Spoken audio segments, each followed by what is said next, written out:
Salut, mon nom est Corneille.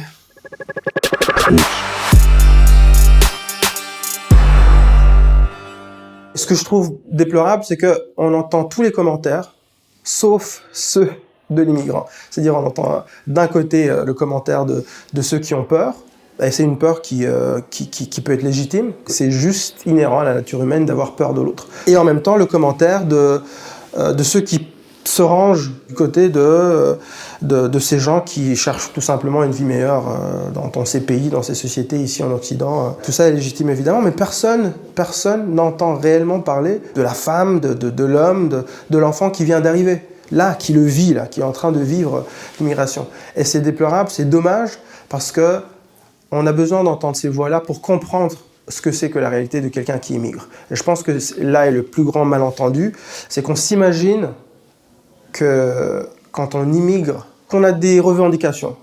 On n'en a pas. On quitte son pays parce qu'on ne peut pas faire autrement.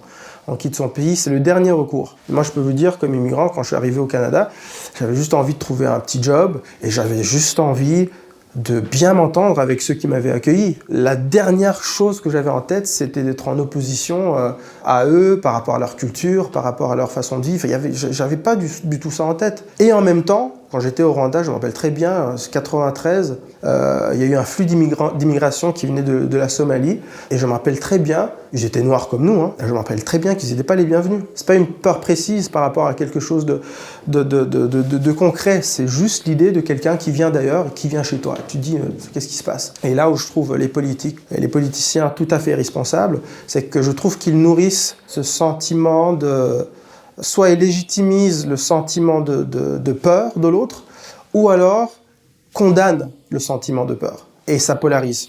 Finalement, c'est le seul activisme réel qui nous reste, c'est d'aimer, même quand tout autour de nous dit qu'on gagnerait à rejeter l'autre, surtout celui qui ne pense pas comme nous. C'est peut-être ça l'activisme du futur, c'est d'aimer même quand c'est difficile.